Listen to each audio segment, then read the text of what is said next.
Senator Ted Cruz of the great state of Texas, obviously frontrunner in 2016 during the primaries and an extraordinarily prominent senator, knows an awful lot about government shutdowns as well. Senator Cruz, thanks so much for joining the Ben Shapiro Show. Really appreciate it.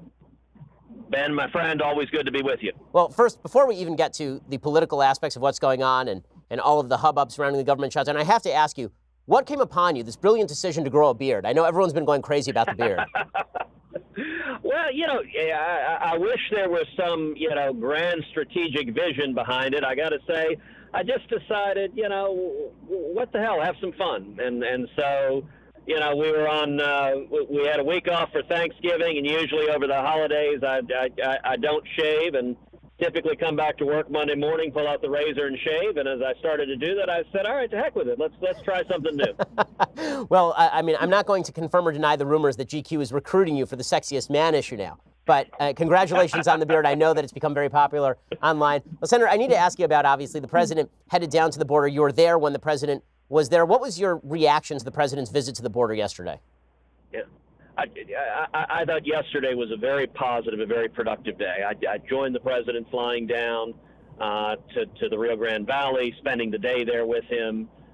We had a round table with Border Patrol and ICE and local law enforcement, and also with family members of people who had been killed by criminal, violent, illegal aliens. And I think the result of all of that did a very good job putting a human face on the crisis at the border, putting a human face on the price and the cost of illegal immigration, both those who are victims of violent crime because of MS-13 and gang members and violent criminals coming in illegally, and also those facing the ravages of drug addiction and heroin and fentanyl and meth and the massive trafficking, and those, especially women and children, facing the horrors of human trafficking, of physical and sexual abuse. I think the president's coming down and listening to those stories was powerful, was effective, and I hope helped focus the country on the need for common sense border security, for us to get serious about stopping illegal immigration and securing our border. We're speaking with Senator Ted Cruz of Texas. Senator, the polls show, there's a new poll out from January 1 to January 7 from Reuters, and it shows that 51% of Americans are now blaming President Trump for the government shutdown, as opposed to 32% blaming Democrats. To what do you attribute that disparity? It seems to me that Democrats are happy to spend money on every stupid project they can possibly think of. They want to spend trillions of dollars on a Green New Deal. They won't spend $6 billion on more border fencing Border Patrol is desperately asking for. Why are the American people blaming the president for that? Well, I think some of it is what the media does at every turn, which is they naturally blame Trump for everything. Everything bad in the world is Donald Trump's fault, according to the media. And, when the shutdown started, it was through the holidays, and the mainstream media narrative was the main thing driving it. I actually expect that has changed somewhat. I think the president's national address was effective. I thought actually Schumer and Pelosi's horrifically bad response was, to be honest, even more effective than the president in making our case for us. I told the president yesterday he needs to send Nancy Pelosi 3 dozen roses for being so horribly frightening to drive people in our direction. And I hope that yesterday also made a difference. When you focus on the substance, the American people agree with border security by large majorities. Not only that, we have right now an impasse. That's the reason we have a partial shutdown. It will end when one of two people blink, when either the president blinks or Chuck Schumer blinks. And between the two, I think the president's position is objectively much more reasonable than Schumer and Pelosi and the Democrats. Why is that? Well, in December, the then Republican House passed legislation fully funding the federal government, funding every part of the government, and also providing $5.7 billion in funding for border security, including funding to build a wall, have a physical barrier, keeping the border secure. That went to the Senate, and Chuck Schumer and the Democrats filibustered that legislation. And the position of Schumer and the Democrats is they would force a shutdown, which is what they did. They would not fund the government so long as there was even 1 penny of funding for a wall, for a physical barrier at the border. Now, Ben, as you understand, that position is objectively unreasonable. It's also not a substantive policy disagreement, because Schumer and most of the Democrats just a few years ago voted in favor of $40 billion for border security, including funding for a wall.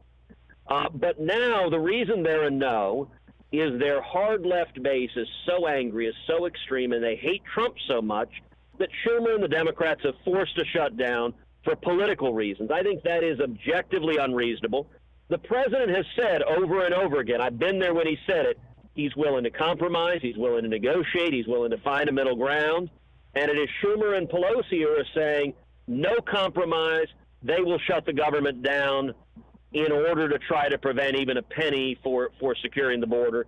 That's not a reasonable position. I think we need to make that case to the American people. Senator, is it even possible for Republicans to ever win a shutdown? You obviously were very involved in the 2013 government shutdown when you gave a quasi-filibuster in an attempt to stop Republicans from funding President Obama's Obamacare plans. And the media obviously blamed you for that. They blamed Republicans for that. Amazingly enough, when now Congress does the same thing, they refuse to give funding to a president who happens to be a Republican, now it's the fault of the president. So when it was a Democratic president, it was the fault of a Republican Congress. When it's a Republican president, it's the fault of a Democrat. It's the fault of the Republican president. So how can Republicans win in the face of that? Now, Ben, you know very well, conservatives are not allowed to have any memory, any historical perspective. We're supposed to believe whatever ridiculous media narrative gets trotted out, even if it's the exact opposite of what the media said yesterday. Of course, you're right. Yes, we can win. By the way, in the 2013 shutdown, I got to tell you, over Christmas, I actually started to write an op-ed that I never published, but it was going to begin as follows. It was going to say, on Christmas Eve, President Trump was visited by Jacob Marley. He told the president, tonight, you shall be visited by three apparitions, the ghosts of shutdowns past, who will tell you the wisdom, the received wisdom of the media. And the first ghost of shutdown past will tell you what the media said in 2013 when Obama was president and there was a shutdown over Obamacare, which is the president always wins shutdowns. I remember a great many media sages lecturing me, gosh, Ted, you're so stupid. Don't you understand? Republicans only control 1/6 of the government, the House, one chamber, the House of Representatives. You cannot win a shutdown if all you control is the House, and the opposing party controls the Senate and the White House. Well, obviously that's where we are now, except the shoe is on a different foot. It is Pelosi and Schumer who are forcing the shutdown. By the way, those same media voices say shutdowns are terrible for Republicans at the ballot box. It's worth remembering, after that shutdown fight, which I was proud to lead the fight to stop Obamacare, which has been a disaster, Republicans in 2014 had one of the biggest election victories we've ever seen. We retook the House and we won 9 seats in the Senate and retired Harry Reid as majority leader. And so, yes, we can win a fight if it's on substance and the American people are with us and we're willing to take the case to the American people. And I think that's what the president's been doing this past week. I think that's why that's why momentum is moving in a positive direction. Now, Senator Cruz, what do you make of the president's threat to declare a national emergency? It's really a twofold question. Question number one is, do you think it's legal? And number two is, do you think that it's a good idea? Because it seems to me that one of two things is going to happen. If he declares a national emergency, the courts probably strike it down, at which point nothing happens. We fulminate about how bad the judiciary is and overstepping their boundaries. And number two, it also provides precedent for Democrats to continue to aggregate power in the executive branch. That seems to me the effect. But where do you stand on, number one, the legality of a national emergency being declared, number two, the efficacy of doing it? Look, I think both of those are fair points and fair observations. I think it is unquestionable that the need to secure the border is a critical national priority, and it goes right to protecting the national security of our country. That on substance is clearly right. There's been a lot of discussion about whether the president could act unilaterally under a whole series of statutes Congress has passed previously, giving the president emergency authority. I have to say I have not fully studied those questions. As you know, I'm a constitutionalist. I have argued for a long time that every president, Republican or Democrat, should be bound by the Constitution and the federal laws. And so, from my perspective, I'm not going to speculate on what the president might or might not do and what legal justifications the president might or might not put forth until he actually does it, because there are 5 or 6 or 7 different statutes that he could rely on, and I want, if he acts, I want to assess it on the merits. I want to assess the legal arguments and consider them on the merits. That being said, I think your points about efficacy have some real force, which is, and for what it's worth, I think the president is inclined to agree with you. You know, I mean, I spent all day with him yesterday, 4 or 5 hours on Air Force One with him yesterday, and then all day down in Texas on the border.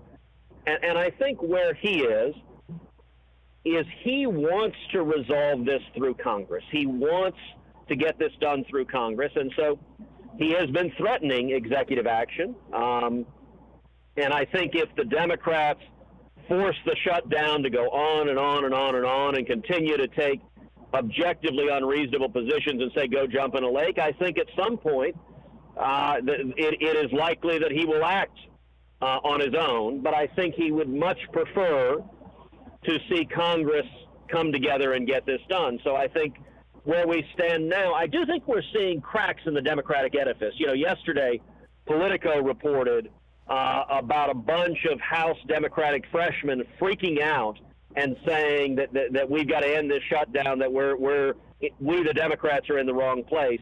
You know, this week, Cher, hardly a conservative icon, tweeted out to Nancy Pelosi, just give Trump the money for the wall. Actually, she had more colorful language than that. Always. And, you know, if the Democrats have lost Cher, that shows they're pretty far out on a limb.